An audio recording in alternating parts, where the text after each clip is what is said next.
तो दरोगा का VVI यानी कि प्रीवियस ईयर PYQ लेकर आए हैं फिजिक्स का। ओके, ये फिजिक्स का 6 क्वेश्चन है, लेकिन ये ना समझिएगा कि आपको 6 क्वेश्चन कराया जा रहा है। 6 जितने भी प्रश्न 6 क्वेश्चन है उससे रिलेटेड जितने भी पॉइंट है वो आपको बताया जाएगा। यानी कि 6 प्रश्न में आपको 6 प्रश्न जो प्रीवियस ईयर है और उससे रिलेटेड बहुत सारा कॉन्सेप्ट भी आपको बताया जाएगा। तो चलिए हम स्टार्ट करते हैं। ओके, तो देखिए हमारा पहला प्रश्न है और देखिए इसका PDF भी अभी मैं सॉल्यूशन करके आपको PDF भी दूंगा। अब कहाँ दूंगा, वीडियो के लास्ट में मैं बताऊंगा, तो बने रहिएगा। तो चलिए हमारा पहला प्रश्न है, ये जो है ये आपको जो 1275 वाला वैकेंसी था उसका ये क्वेश्चन है फिजिक्स का। वो क्वेश्चन हमारा क्या है कि वायु में ध्वनि तरंग विचरण करती है। अब आपको बताना है कि वायु में ध्वनि तरंगें विचरण करती है। पहला है कि विद्युत चुंबकीय तरंगों के रूप में, बी है अनुप्रस्थ तरंगों के रूप में, सी है अनुप्रस्थ और अनुदैर्घ्य दोनों प्रकार की तरंग के रूप में, या केवल अनुदैर्घ्य तरंगों के रूप में। तो आपको बताना है इसका राइट आंसर क्या हो जाएगा। तो देखिए इसका राइट आंसर हो जाएगा आपका, वो हो जाएगा कि वायु में ध्वनि तरंगें विचरण करती है। देखिए सबसे पहले आप समझ जाइए कि विचरण का मतलब गमन करना, ठीक, किस रूप में गमन करती है। तो इसका जो राइट आंसर हो जाएगा वो हो जाएगा आपका डी, केवल अनुदैर्घ्य तरंग के रूप में। ध्वनि तरंग विचरण करती है किसमें, केवल अनुदैर्घ्य तरंग के रूप में, किसमें, वायु में। ओके, देखिए अब इससे रिलेटेड मैं प्रश्न बताता हूं। सबसे पहले हम ये समझेंगे कि ध्वनि क्या होता है। ध्वनि, तो देखिए ध्वनि क्या है। ध्वनि जो है, थोड़ा सा ऐसे बता देते हैं यहाँ पर। देखिए ध्वनि, सबसे पहले हम ध्वनि देखेंगे। ध्वनि क्या है। ध्वनि एक प्रकार का क्या है, ऊर्जा है। क्या है, ऊर्जा है, ठीक। ध्वनि क्या है, एक प्रकार की ऊर्जा है। पहला पॉइंट हो गया। दूसरा है कि ध्वनि एक प्रकार की ऊर्जा है और ये जो होता है ना, ध्वनि कैसे उत्पन्न होती है। ध्वनि कैसे उत्पन्न होती है, ध्वनि, 1 मिनट,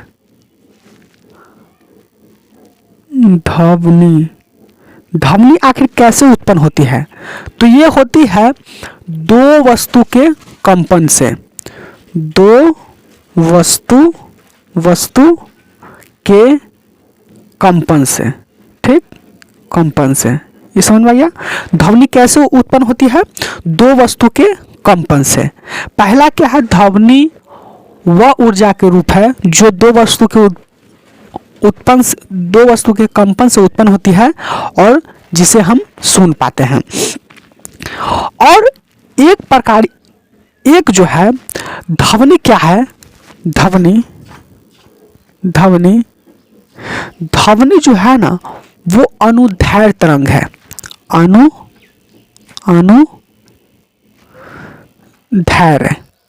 अनुदैर्घ्य तरंग है। देखिए ध्वनि जो होता है ना वो क्या है, अनुदैर्घ्य तरंग है।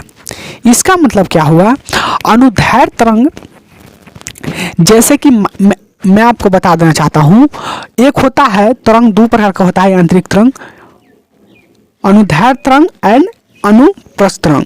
तो आपको ध्वनि क्या है, एक अनुदैर्घ्य तरंग है। और हमको पूछा क्या था कि वायु में ध्वनि किस रूप में संचरित होती है, गमन करती है। तो उसका भी राइट आंसर था अनुदैर्घ्य के रूप में, क्योंकि ध्वनि जो होता है वो अनुदैर्घ्य तरंग होता है। ओके, और देखिए ध्वनि दो प्रकार के होता है। ठीक ना, सॉरी 3 प्रकार का होता है ध्वनि। ध्वनि कितना होता है, 3 प्रकार का होता है। एक होता है श्रव्य, और एक होता है अल्ट्रासोनिक, और एक होता है अल्ट्रासोनिक। ठीक,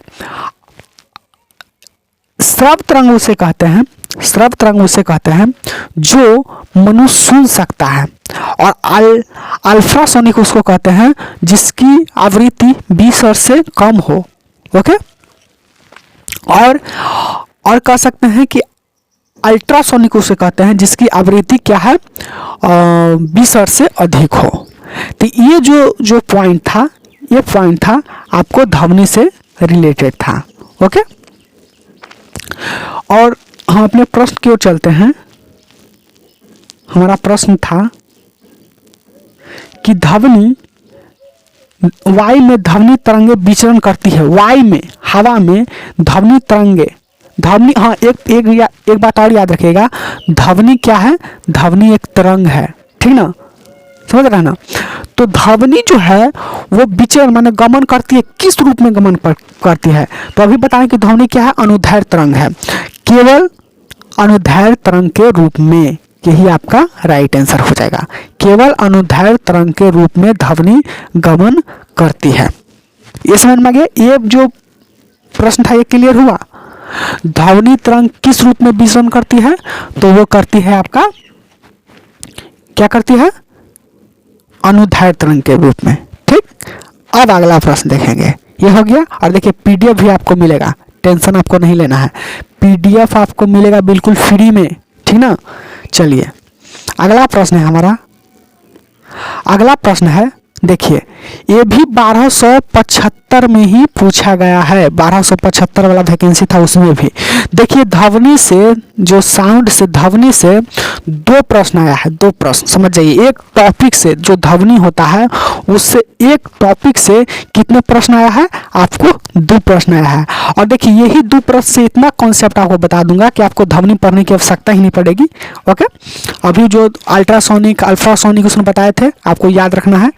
ओके, और श्रव्य ध्वनि किसे कहते हैं, जिसे मनुष्य सुन सकता है। और देखिए एक बात और याद रखिएगा, इससे जो भी कॉन्सेप्ट अलग एक्स्ट्रा बता रहे हैं उसको आपको, उसका भी नोट्स मिल जाएगा, टेंशन नहीं लेना है, उसका भी नोट्स मिल जाएगा, और आपको रिवीजन भी करना है। ओके, तो हमारा प्रश्न है कि ध्वनि तरंग का वेग सबसे तेज होता है। देखिए ध्वनि का वेग सबसे तेज होता है जब ध्वनि, आपको बताना है कि किस वस्तु में तेज होता है।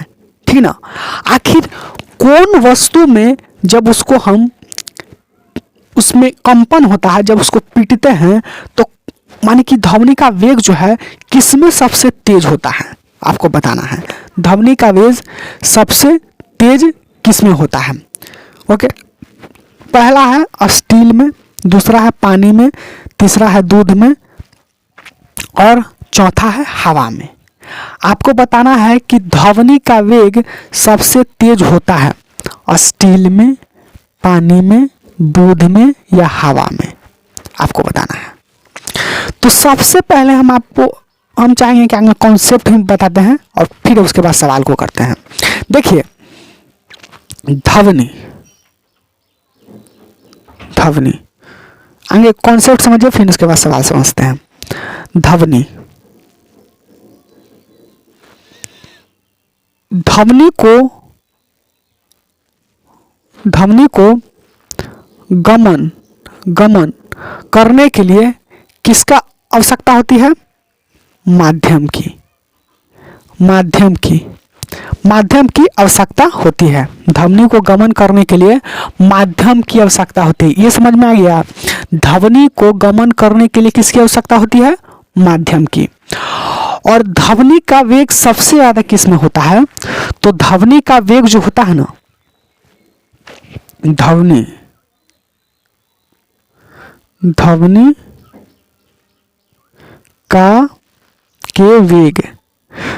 का वेग जो होता है ना, वो सबसे ज्यादा होता है ठोस में। ठीक, और ठोस से ज्यादा होता है द्रव में, और 1 मिनट, द्रव से भी ज्यादा होता है सॉरी, ठोस सबसे ज़्यादा ठोस में होता है, फिर ठोस से कम द्रव में होता है, और द्रव से कम गैस में होता है। ठीक, याद रखिएगा, ध्वनि का गमन के लिए क्या आवश्यकता है? माध्यम। ठोस द्रव गैस ये क्या है? माध्यम है। ठीक, तो ध्वनि का वेग सबसे ज़्यादा ठोस में होता है, फिर ठोस से कम द्रव में होता है, और द्रव से कम गैस में होता है। ओके, तो सबसे ज़्यादा किस में ध्वनि का वेग होता है? ठोस में। एक बात याद रखिएगा, किस में होता है? ठोस में। ध्वनि का वेग सबसे ज़्यादा किस में होता है? ठोस में। और ठोस से कम किस में होता है? द्रव में। और द्रव से कम गैस में। यानी कि ध्वनि का वेग सबसे कम किस में होता है? गैस में। और सबसे ज़्यादा ठोस में। ये एरो के चिन्ह देखना, ग्रेटर देन का चिन्ह है। ठीक, ग्रेटर देन का। ठीक, और आपको एक बात और रखिएगा, ध्वनि का गमन में माध्यम की आवश्यकता होती है। अब आपसे प्रश्न पूछ सकता है कि ध्वनि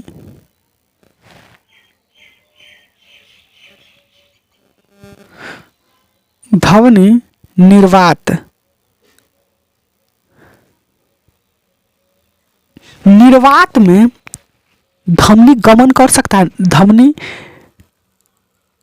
संचरित हो सकता है, गमन कर सकती है।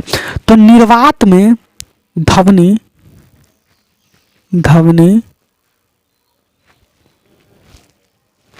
निर्वात में ध्वनि नहीं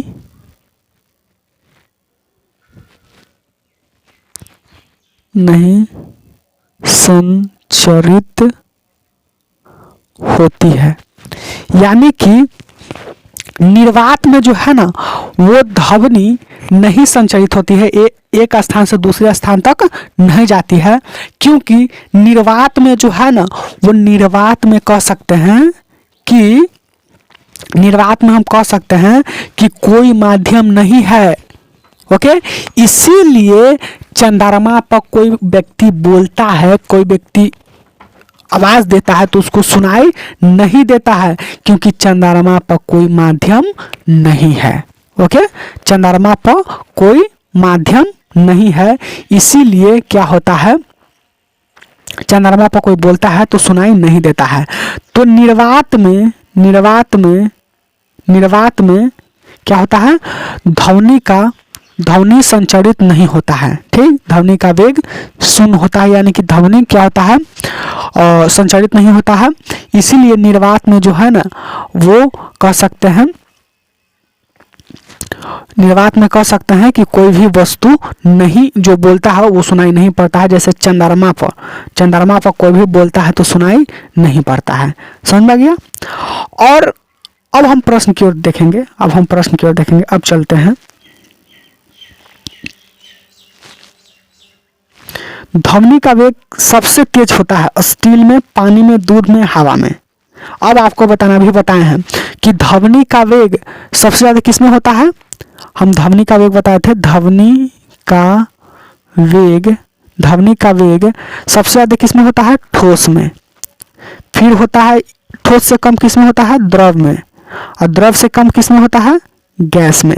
यानी गैस में ध्वनि का वेग तेज होता है, ठोस में सबसे तेज होता है। सॉरी, गैस में ध्वनि का वेग सबसे कम होता है और ठोस में सबसे तेज होता है। तो ही बोला जाए कि ध्वनि का वेग सबसे तेज होता है। ध्वनि का वेग सबसे तेज होता है, किस में होता है आपको बताना है। तो पहले समझेंगे कि क्या है? पानी क्या है? द्रव है। ठीक, दूध क्या है? द्रव है। हवा क्या है? गैस है। और स्टील क्या है? ठोस है।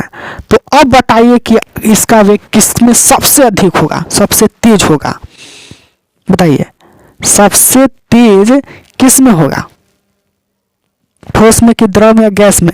अभी हम बताए हैं कि सबसे ज्यादा ध्वनि का वेग ठोस में होता है और सबसे कम गैस में। तब इसका राइट आंसर क्या हो जाएगा? इसका राइट आंसर हो जाएगा ए, स्टील में। और स्टील में ध्वनि का वेग सबसे तेज होता है। ओके, इसमें कंपन सबसे ज्यादा होता है। समझ में गया? क्योंकि ध्वनि का वेग जो है, ध्वनि का वेग समानुपाती होता है प्रत्यास्था ओके, ध्वनि का वेग प्रत्यास्थता के समानुपाती होता है। पर्यास्था उसे कहते हैं जो बहुत टफ होता है, बहुत कह सकते हैं कि कड़ा होता है। ठीक, समझे ना। तो अब समझिए कि ध्वनि का वेग सबसे ज्यादा किस में होता है।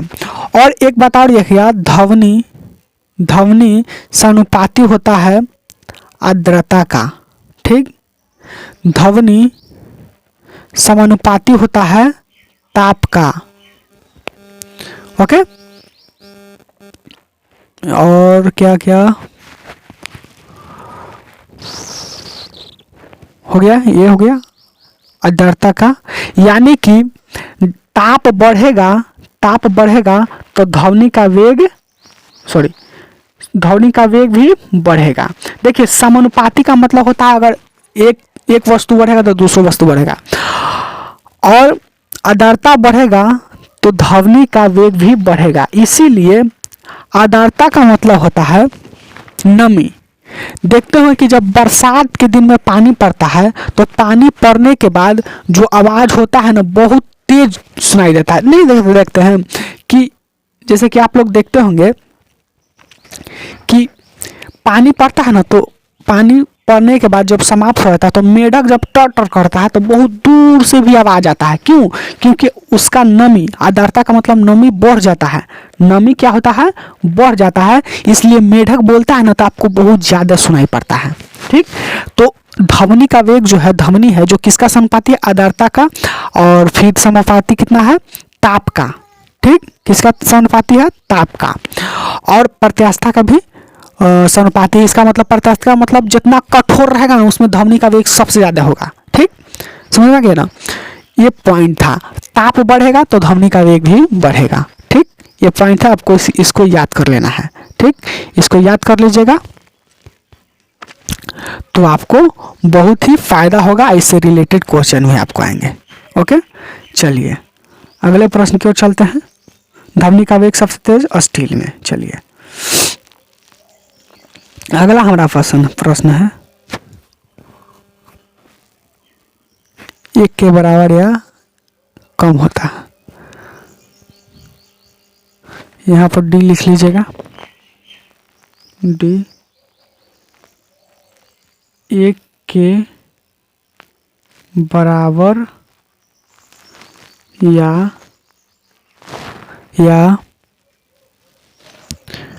कम होता है।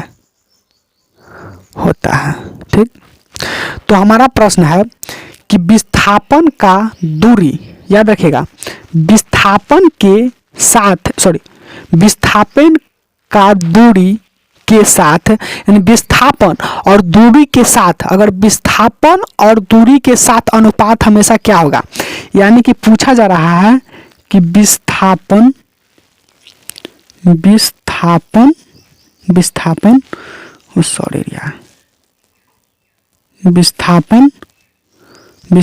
और दूरी के अनुपात क्या हो सकते हैं, ये पूछा जा रहा है।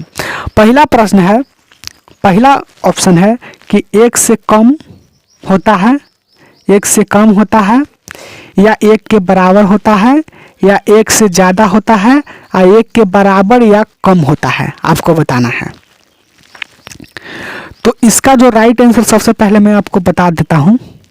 इसका राइट आंसर हो जाएगा डी, यानी कि 1 के बराबर या 1 कम होता है। 1 के बराबर या 1 से कम होता है। अब कैसे होता है, अब हम आपको समझाते हैं कि कैसे होता है 1 के बराबर या 1 से कम। समझ में आएगा? तो चलिए हम स्टार्ट करते हैं कि 1 के बराबर और 1 से कम कैसे होता है। ओके, तो देखिए मैं आपको समझाता हूं। सबसे पहले हम विस्थापन समझेंगे। विस्थापन, ठीक, विस्थापन हम लोग समझेंगे। विस्थापन क्या है? तो विस्थापन क्या है? प्रारंभिक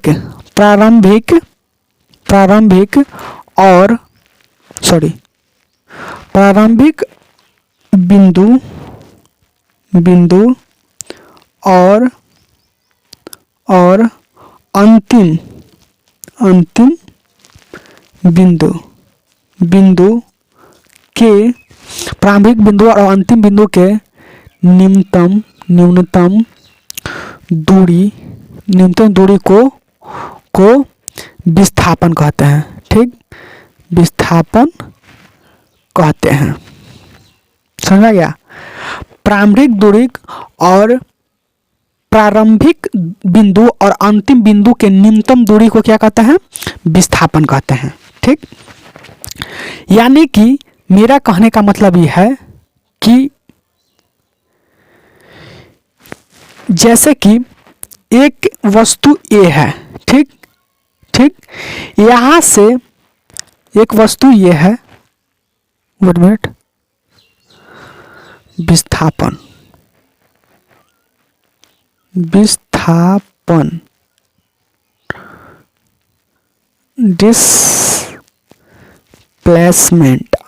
डिस्प्लेसमेंट ओके।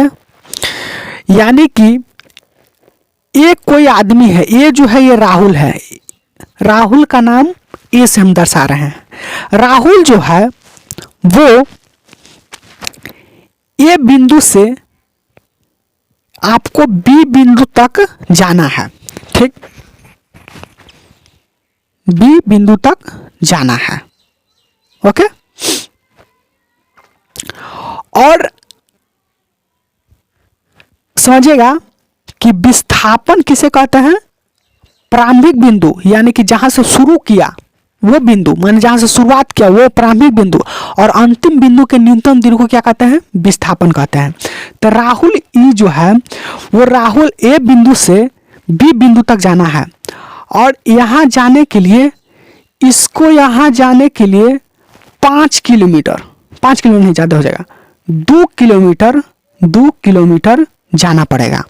यानी कि ए से बी की दूरी जो है 2 किलोमीटर है। तो राहुल ए से बी तक जाने में, यहां तक बी है राहुल क्या लिखा रहा है जी, राहुल को ए से बी बिंदु तक जाने में 2 किलोमीटर समय लग रहा है। ठीक, 2 किलोमीटर समय लग रहा है। तो अगर हम इसका विस्थापन आप पूछे तो आप क्या बताइएगा? इसका विस्थापन क्या बताएंगे? तो हम विस्थापन के फॉर्मूला दिए थे। विस्थापन का फॉर्मूला यह था कि प्रारंभिक बिंदु जहां से शुरू किया, तो शुरू कहां से किया? ए से शुरू किया। ए एक गांव के नाम है, ठीक ना, मान लीजिए ए। तो ये गांव से क्या किया? शुरू किया। कौची चलना, अब कौची से क्या से चल रहा है आपके माइंड में होना चाहिए। अब वो चल सकता है पैदल भी, वो चल सकता है साइकिल से भी, वो चल सकता है बाइक से भी, कुछ भी से चले। बाकी राहुल को एकदम ए से बी पॉइंट पर जाना है, ठीक ना, कुछ भी से जाए, हमको उसे मतलब ना है। तो ए बिंदु से चलना प्रारंभ किया, और बी एगो गांव के नाम है, बी पर गया। तो वो कितना दूरी तय किया? 2 किलोमीटर दूर गया। ठीक, अब हम विस्थापन अब इसका निकालेंगे, तो इसका क्या होगा विस्थापन? तो विस्थापन के फॉर्मूला हम अभी बताए हैं कि प्रारंभिक बिंदु यानी जहां से शुरू किया, तो शुरू कहां से किया? शुरू किया है ए बिंदु से। ठीक, शुरू कहां से किया है? ए बिंदु से, और कहां तक गया? बी, यानी कि प्रारंभिक बिंदु और अंतिम बिंदु कहां है? बी। उसके बीच की न्यूनतम दूरी को क्या कहते हैं? विस्थापन। तो विस्थापन कहां होगा? विस्थापन ए से अब बी के बीच की दूरी को क्या कहेंगे? विस्थापन कहेंगे। समझ गया? विस्थापन कहेंगे, समझ गए? तो ए से बी के बीच की दूरी को विस्थापन कहेंगे। तो हम इसका विस्थापन पूछेंगे। विस्थापन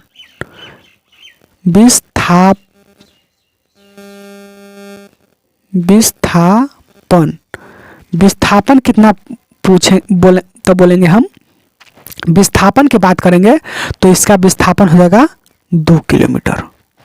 क्यों? क्योंकि ए से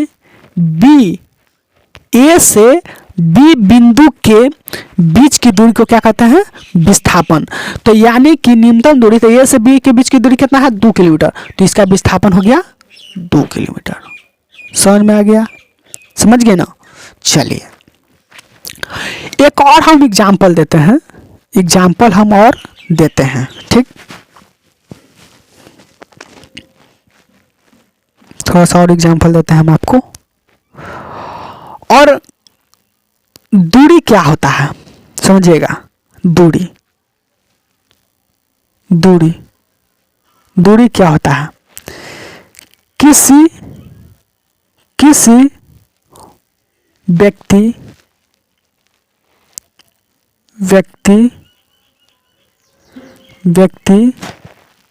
द्वारा तय की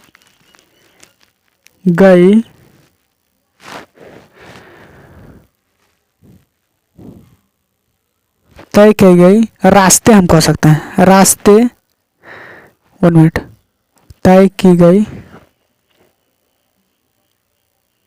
रास्ते को दूरी कहते हैं, दूरी कहते हैं, ठीक। दूरी किसे कहते हैं? तो किसी व्यक्ति द्वारा तय की गई रास्ते को क्या कहते हैं? दूरी कहते हैं। समझ में आ गया? यानी कि मान लेते हैं दूरी, यहां देखिएगा दूरी,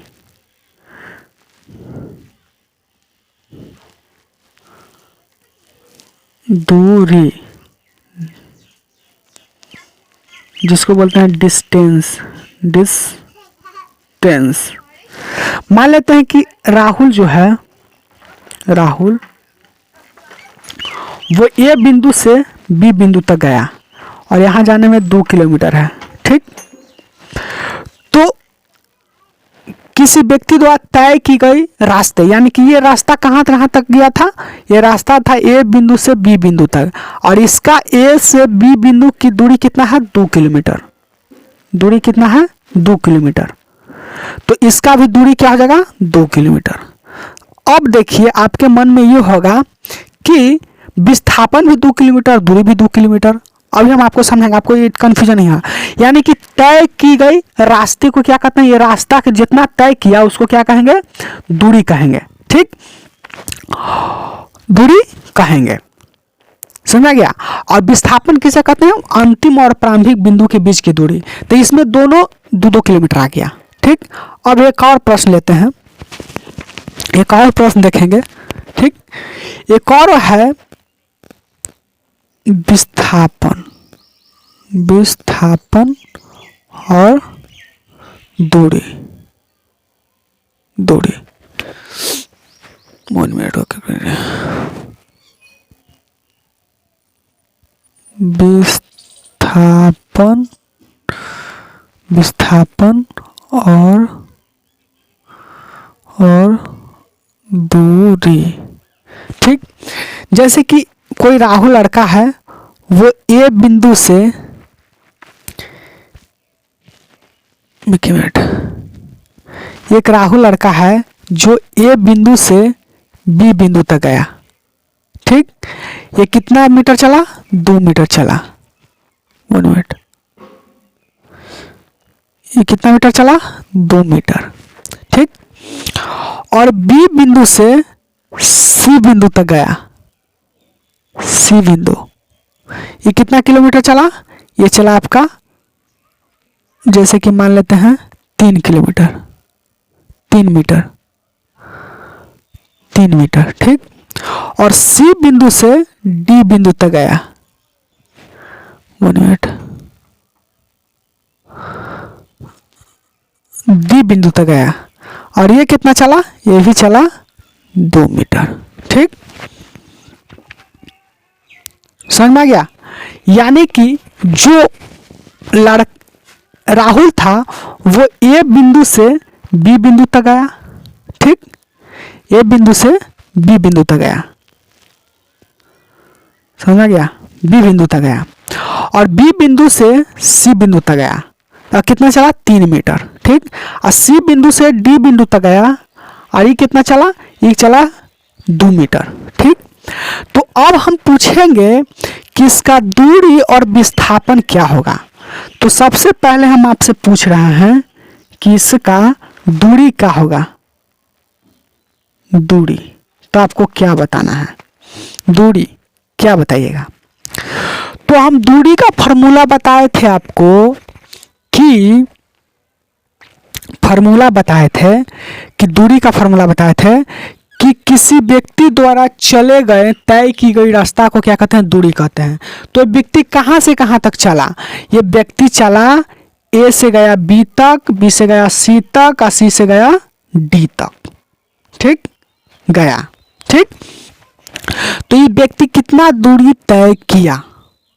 तो सबसे पहले किसी व्यक्ति द्वारा चले गए रास्ते को क्या कहते हैं, दूरी कहते हैं। तो कहाँ कहाँ से तक चला, ए से गया 2 किलोमीटर 2 मीटर, तो कितना चला 2, और बी से गया सी तो कितना चला 3, और 3 चला, तब कितना हो गया 2 और 3 कितना हो गया 5, और सी से गया डी पर कितना चला 2, तो कितना हो गया 2 और 3 5 और 5 3 7।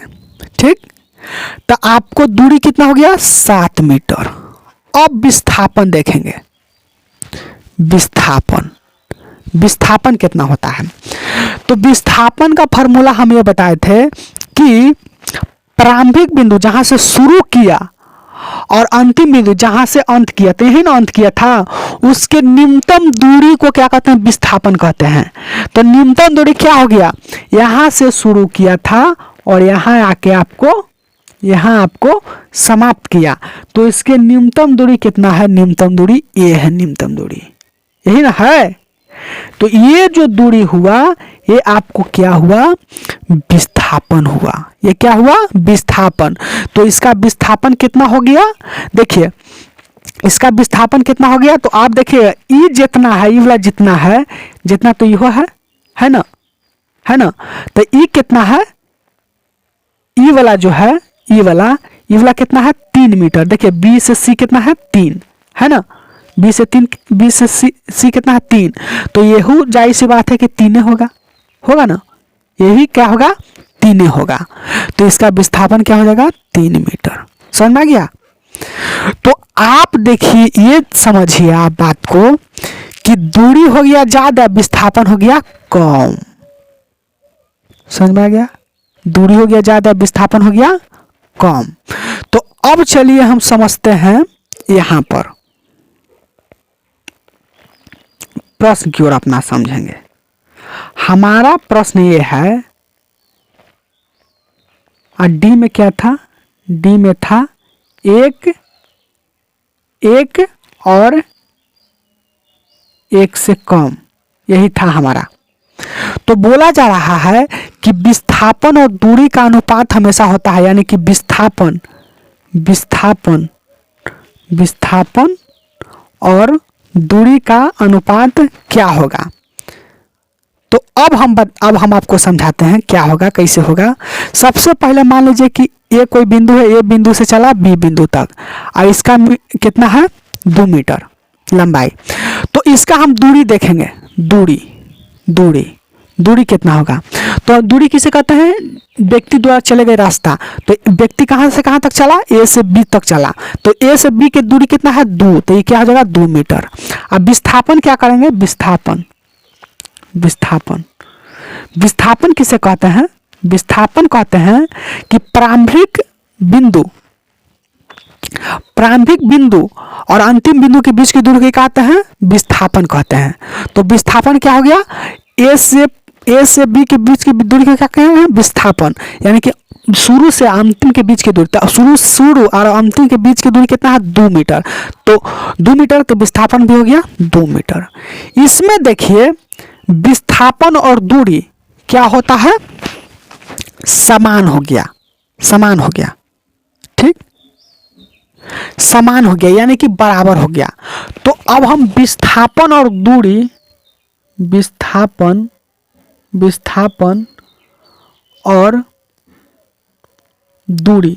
विस्थापन और दूरी का देखेंगे। तो क्या हो गया, विस्थापन भी क्या हो गया 2 हो गया, और दूरी भी आपका 2 हो गया। तो 2 और 2 को भागा देंगे तो क्या आ जाएगा, 1 आ जाएगा, 1 आ जाएगा। यानी कि दूरी और विस्थापन बराबर हो सकते हैं, दूरी और विस्थापन बराबर हो सकते हैं। इतना समझ में आ गया, ठीक। दूरी और विस्थापन हो सकते हैं, ओके। अब देखिए यहां पर जो क्या है, 1 के बराबर या कम होता है, ठीक। तो यहां हम निकालेंगे कि विस्थापन, यही ना बोला कि विस्थापन का दूरी के साथ अनुपात, तो विस्थापन के दूरी के साथ अनुपात यानी कि तो कितना आया था, 2 मीटर और 2 मीटर। अब कट जाएगा तो 1 मीटर हो जाएगा, तो 1 मीटर हो जाएगा। तो वो यही बोल रहा है कि विस्थापन और दूरी के अनुपात क्या 1 के बराबर होते हैं, और क्या 1 से कम होते हैं, 1 के बराबर या कम भी होता है। अब देखते हैं कम कैसे होता है, ठीक। कम देखते हैं कैसे होता है। मान लेते हैं कि ये कोई क्या है, राहुल है, जो ए से बी तक गया, ठीक, बी से सी तक गया और सी से डी तक गया। ये भी 2 मीटर चला, ये 3 मीटर चला और ये आपका 2 मीटर चला। अब देखिए इसका जो दूरी कितना है, इसका दूरी क्या है, इसका दूरी है आपका 2 और 3 5 और 5 2 7 मीटर हुआ ना, चला गया। और इसका विस्थापन कितना हुआ, विस्थापन इसका हो गया यानी कि प्रारंभिक दूरी और अंतिम बिंदु के बीच की दूरी, यही ना बीच की दूरी है, तो ये कितना है, 3 है, तो 3 हो गया, 3 मीटर। तो अब बताइए दूरी यहाँ पर कितना हो गया, 7 मीटर, और विस्थापन कितना हो गया, विस्थापन हो गया कितना, 3 मीटर। ये 3 ना है, तभी 3 होगा, तो 3 मीटर हो गया। वही पूछ रहा है कि विस्थापन और दूरी का अनुपात क्या होगा, दूरी का अनुपात क्या होगा। तो विस्थापन कितना था, विस्थापन था कितना, 3 मीटर, और दूरी कितना था, 7 मीटर। मीटर से मीटर खत्म हो गया, और इसको भागा देंगे तो 1 से कम आएगा, 1 से कम आएगा कि नहीं, 1 से कम आएगा, 1 से कम आएगा, कम आएगा ना, 1 से क्या आएगा, कम आएगा। तो इसीलिए यहाँ पर आंसर ये हो गया कि 1 के बराबर या कम होता है। 1 से बराबर या अब नहीं होगा जी, 3 में 7 से भागा दीजिएगा तब 0 पॉइंट आएगा, 0 पॉइंट कुछ भी आएगा, 4 आएगा, चाहे कितना आएगा, तो 1 से कम है कि नहीं। तो वही बोला कि 1 के बराबर भी हो सकता है और 1 से कम होते हैं। बराबर कब बताए थे, 2 मीटर आ गया था, और कम कैसे आ गया, अभी हम बता ही दिए। अब अगर आपसे पूछ देगा कि अभी विस्थापन और दूरी की ना पूछा, अगर अगला बार आपका अगला बार एग्जाम होगा तो दूरी और विस्थापन का पूछ दिया, तो दूरी और विस्थापन का, तो इसका ये भी होगा, इसका आंसर होगा 1 के बराबर, 1 के बराबर और 1 से अधिक, ठीक ना, इसका आंसर ये होगा। लेकिन अभी विस्थापन और दूरी के पूछ रहा है, तो 1 के बराबर या कम होता है 1 से, ठीक, समझ गया। चलिए बहुत टाइम लग रहा है पूरा समझाने में, तो नहीं। चलिए अगला प्रश्न, चौथा प्रश्न है कि एक समान वृत्तीय गति में निम्न राशि स्तर रहती है। आपको बताना है एक समान वृत्तीय गति में निम्न में से कौन सा राशि जो है वो स्थिर होता है, न बदलता है, कुछ भी नहीं होता, परिवर्तित नहीं होता है। तो पहला है चाल, दूसरा है वेग, तीसरा है संवेग, और तीसरा है चौथा है डी, यानी सॉरी यार, डी है त्वरण। देखिए अब ज़्यादा समझाने में बहुत ज़्यादा समय लग जा रहा है ना, इसलिए हम थोड़ा सा भी कम ही समझाते हैं आपको। सबसे पहले हम समझेंगे एक समान वृत्तीय गति। एक वृत्त है, इसमें एक समान गति, यानी कि एक समान गति का मतलब अगर 5 के स्पीड से चल रहा है तब 5 के स्पीड पर ही वृत्तीय गति में चलेगा। ऐसे ऐसे ऐसे, ये ना कि यहाँ तेज यहाँ ज़्यादा, यहाँ ऐसे नहीं। ये वृत्तीय गति का मतलब एक वृत्त पर और इसमें गति करना एकदम आराम से 100 के स्पीड में चलता, 100 के स्पीड में चल रहा है, इसमें एकदम समान गति हो रहा है, समान गति, ठीक। तो अगर ऐसे होता है तो कौन राशि जो होता है वो स्थिर रहता है, चाल भी स्थिर रहता है, या वेग या संवेग या त्वरण, आपको बताना है, ठीक। तो इसका जो राइट आंसर हो जाएगा वो हो जाएगा चाल, ठीक। थोड़ा सा चाल लिख लीजिएगा, चाल हो जाएगा, ठीक। अब कैसे होगा अब हम बताते हैं आपको, ओके। अब हम आपको बताते हैं। मान ले ये क्या है, एक वृत्तीय गति है, एक वृत्त है। 1 मिनट।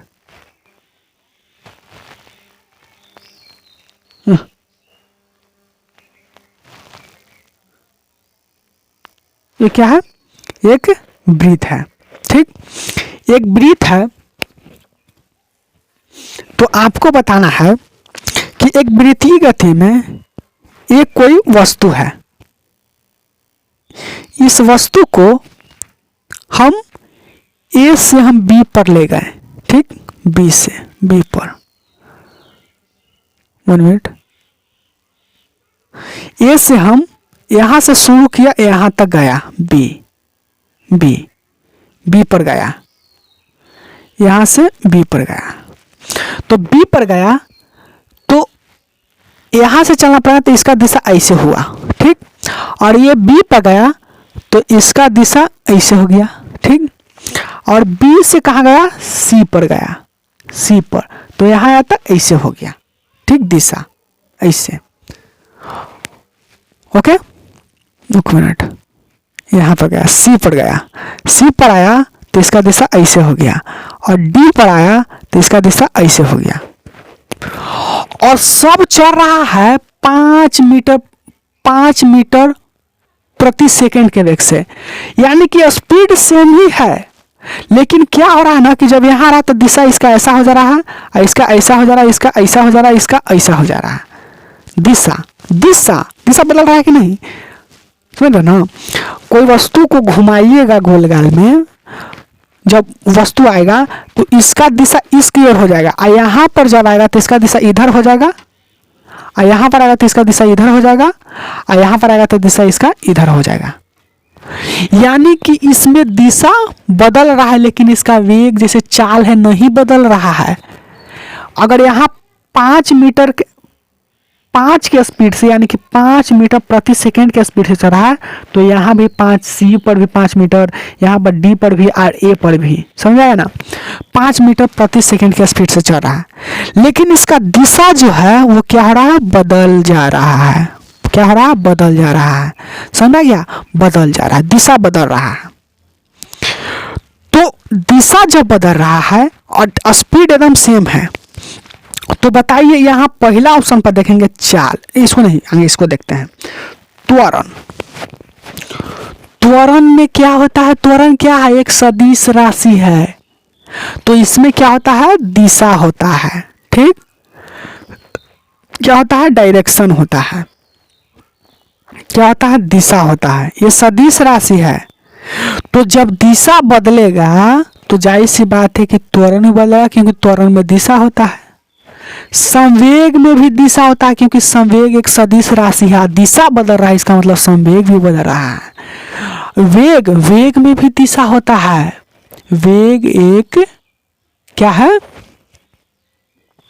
वेग जो है वो क्या है, सदिश राशि है, इसमें भी दिशा बदलता है, इसलिए वेग भी बदलेगा। और देखिए यहाँ पर क्या है, चाल, चाल में क्या होता है, दिशा नहीं होता है। समझ रहे हैं, तो चाल में दिशा नहीं होता है, इसलिए चाल क्या रहेगा, स्थिर रहेगा। क्योंकि दिशा बदल रहा है, थोड़ी है ना चाल बदल रहा है, इसमें चाल बदल रहा है नहीं, दिशा बदल रहा है, तो दिशा तो चाल में नहीं होता है, तो इसलिए चाल क्या होगा, स्थिर होगा। और देखिए त्वरण कैसे बदलेगा, त्वरण आपको एक बताता हूं। जब यहाँ पर जब कोई भी वस्तु गोल में घूमता है, तो उसके केंद्र में एक बल लगता है, जिसको बोलते हैं, उस बल को कहते हैं हम अपकेंद्रीय बल, सेंट्रीफ्यूगल फोर्स, अपकेंद्रीय बल कहते हैं। और बल के साथ साथ एक, जैसे कि दिशा में परिवर्तित होता है तो त्वरण आता है, वो भी त्वरण केंद्र की ओर लगता है, जिसको बोलते हैं हम अवकेंद्रीय त्वरण। यानी कि बल भी एक लगता है जिसको अपकेंद्रीय बल कहते हैं, एक त्वरण भी और दिशा बदलता है, इसी कारण एक त्वरण आता है और त्वरण की भी दिशा केंद्र की ओर होता है। और यहाँ पर भी आएगा, यहाँ पर भी आएगा, तो यहाँ पर भी वस्तु आएगा तो इसका भी एक बल लगेगा अपकेंद्रीय बल केंद्र की ओर, और यहाँ पर भी आएगा तो यहाँ पर भी लगेगा एक केंद्र की ओर बल, और बल लगता है केंद्र की ओर और दिशा में परिवर्तित हो रहा है, वेग की दिशा में परिवर्तित हो रहा है, इसलिए त्वरण आएगा। और त्वरण का भी दिशा केंद्र की ओर होता है, जिसको हम अब केंद्रीय त्वरण भी कहते हैं, अब केंद्रीय त्वरण कहते हैं, समझ गया। और एक बात याद रखिएगा, एक बात याद रखिएगा, 1 मिनट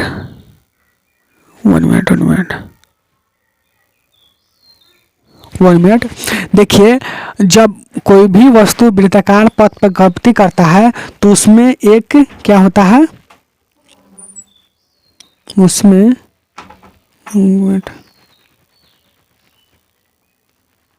एक मिनट, हाँ, उसमें एक केंद्र की ओर अवकेंद्रीय बल लगता है, जिसको हम FC से डिनोट करते हैं, जिसका सूत्र होता है mv² बाई r। m क्या है, m एक उस वस्तु का द्रव्यमान है, v क्या है, और जो वृत्ताकार पथ पर चल रहा है उसका वेग है, यानी चाल है, चाल है, और r क्या है, r ये जो क्या है, ये जो अभिकेंद्रीय बल लग रहा है ना, ये त्रिज्या है, ठीक ना, त्रिज्या है, समझ में आ गया। ये जो वृत्त का त्रिज्या होता है ना, तो अब केंद्रीय बल केंद्र क्यों लग रहा है, ये त्रिज्या है। और जब दिशा में परिवर्तन होता है तो क्या होता है, अब केंद्रीय त्वरण लगता है, इसका सूत्र होता है v² बटा r। v क्या है, चाल है, और r क्या है, इस वृत्त का त्रिज्या है, जो अब केंद्रीय बल लग रहा है, ये वाला, ये क्या है, त्रिज्या है, ठीक, समझ में आ गया। तो आई थिंक आप लोग समझ गए होंगे। तो चाल क्यों स्थिर रहता है, क्योंकि चाल में दिशा नहीं होता है और इसका चाल समान रहता है और वेग परिवर्तित होता है, इसलिए त्वरण भी परिवर्तित होता है, संवेग भी, आवेग भी परिवर्तित होता है। तो देखिए, आई थिंक ये क्वेश्चन आप समझ गए होंगे। तो चलिए हम अगला प्रश्न की ओर चलेंगे। अगला प्रश्न, अगला प्रश्न हमारा है, अगला प्रश्न है कि एक सूक्ष्मदर्शी अभिदृश्यक उत्तल लेंस की स्थान पर परवलय दर्पण का उपयोग क्यों लाभकारी है, इसका सही माने की उत्तर चुनना है। देखिए, एक दूरदर्शी अभिदृश्यक लेंस होता है, उसके स्थान पर परवलय दर्पण का मतलब होता है अवतल दर्पण, ठीक ना। आखिर हम एक दूरदर्शी अभिदृश्यक उत्तल लेंस के स्थान पर हम अवतल दर्पण का उपयोग क्यों लाभकारी मानते हैं, क्यों हम मानते हैं कि अगर हम उत्तल लेंस के जगह पर अवतल दर्पण लगा देंगे तो हमको बहुत अच्छा से, जैसे कि एक बहुत ही अच्छा लाभकारी फायदा मिलेगा। क्यों करते हैं, इसमें से आपको 4 ऑप्शन आपको बताना है। पहला ऑप्शन आपका है कि परवलय दर्पण का मतलब आप अवतल दर्पण समझ सकते हैं। परवलय दर्पण उत्तल लेंस की तुलना में रंग संबंधी असमानता नहीं होती है, नहीं, गलत है, रंग संबंधी असमानता होती है, ठीक ना। आगे देखना, परवलय दर्पण में उत्तल लेंस की तुलना में गोलाकार विचलन नहीं होता है। देखिए, गोलाकार विचलन भी होता है, ठीक ना। परवलय दर्पण में उत्तल लेंस की तुलना में रंग संबंधी असमानता होती है, ये बात सही है, और गोलाकार विचलन नहीं होता है, गोलाकार विचलन नहीं होता है, हाँ, ये गोलाकार जो विचलन है वो नहीं होता, ये सही है, ठीक ना, ये सही है, ये सही है। परवलय दर्पण के उत्तल लेंस की तुलना में गोलाकार विचलन नहीं होता, ये बात सही है। फिर देखिएगा, एवं दर्पण उत्तल लेंस की तुलना में हल्का होता है, यह भी सही है कि जो परवलय दर्पण है उत्तल लेंस की तुलना में हल्का होता है, ठीक, ये क्या होता है, हल्का होता है, ये भी सही है, बी भी सही है, ठीक। अगला है कि परवलय दर्पण उत्तल लेंस की तुलना में अधिक हल्का होता है, नहीं, अधिक हल्का नहीं होता है, एक हल्का होता है, लेकिन हल्का होता है, लेकिन ये भी हो सकता है, ये भी सही है कि अधिक हल्का होता है, ठीक है, लेकिन अधिक हल्का नहीं होता है, लेकिन हल्का के बाद तो तीनों सही है, लेकिन बोल रहा है कि सबसे सटीक, सबसे सही उत्तर चुनो, तो हमको जो सबसे सही उत्तर है वो है सी है, क्योंकि ये रंग संबंधी असमानता को क्या करता है, एक असमानता को दर्शाता है, और गोलाकार विचलन नहीं होता, गोलाकार विचलन नहीं होता है, और ये अवतल लेंस उत्तल लेंस की तुलना में हल्का होता है। और ये बी भी सही है, लेकिन सटीक बोल रहा है तो इसमें तीनों ना जा रहा है, इसलिए इसका राइट आंसर हो जाएगा आपका, वो हो जाएगा सी हो जाएगा, यानी कि सी हो जाएगा। ओके, अगला प्रश्न देखेंगे। अगला प्रश्न हमारा है, अगला प्रश्न है कि अभिनेत्र लेंस की वक्रता। अभिनेत्र का मतलब मानव का नेत्र, अभिनेत्र माने उत्तल लेंस की बात करने जा रहा है, ठीक ना। अभिनेत्र लेंस की वक्रता अस्पांतरित की जा सकती है। किसके द्वारा हम जो अभिनेत्र लेंस की वक्रता होता है उसको अस्पांतरित किया जा सकता है। पहला है दृष्टिपटल, जिसको हम रेटिना बोलते हैं, रेटिना। पिनपद पक्षाभि पेशिया द्वारा, जिसको हम सिलियरी मांसपेशिया ही बोलते हैं। पुतली द्वारा, जिसको इंग्लिश में पुपिल बोलते हैं। और परितारिका, जिसको हम इंग्लिश में क्या बोलते हैं, रेटिना नहीं, कॉर्निया। तो इस किसके द्वारा ये होता है, वक्रता को हम अस्पांतरित किया। अस्पांतरित का मतलब होता है किसी एक वस्तु में दूसरे वस्तु में बदलना। यहाँ तो वक्रता की बात किया जाता है, तो वक्रता तो समझ रहे ना, वक्रता क्या होता है, फोकस दूरी की दुगनी होती है। यानी कि वक्रता को हम कैसे हम बदल सकते हैं, अस्पांतरित का मतलब बदलना, ठीक, कैसे हम बदल सकते हैं। तो इसका जो राइट आंसर हो जाएगा वो हो जाएगा आपका बी। क्या हो जाएगा, बी हो जाएगा। क्यों बी होगा अब हम आपको समझाते हैं। देखिए बात कुछ ऐसा है कि मानव नेत्र में जो पक्षाभि पेशिया होता है, जिसको हम बोलते हैं सिलियरी मांसपेशिया। सिलियरी मांसपेशिया का क्या होता है महत्व, ये क्या होता है, जब वस्तु लेंस से नजदीक होता है ना, ओके, वस्तु लेंस से नजदीक होता है तो उसका फोकस दूरी क्या होता है, एक नजदीक होता है, और दूर होता है तो उसका फोकस दूरी क्या होता है, मांसपेशिया क्या करता है, उसको दूर कर देता है। तो वो क्या होता है, सिलियरी मांसपेशिया से ही उसको बढ़ाया और घटाया जा सकता है। तो इसका राइट आंसर इसीलिए पक्षाभासी या सिलियरी मांसपेशिया होता है। ओके, तो आज की वीडियो में इतना ही। एक 6 प्रश्न थे आपका फिजिक्स का, जो कि आपका पूछा हुआ था, आपका किसमें, आपका दरोगा में पूछा हुआ था। अब इसका पीडीएफ कहाँ मिलेगा, पीडीएफ आपको वीडियो के डिस्क्रिप्शन बॉक्स में लिखा रहेगा पीडीएफ लिंक, उस पर क्लिक कीजिएगा, आपको डाउनलोड हो जाएगा। तो आज की वीडियो इतना ही, तब तक के लिए धन्यवाद।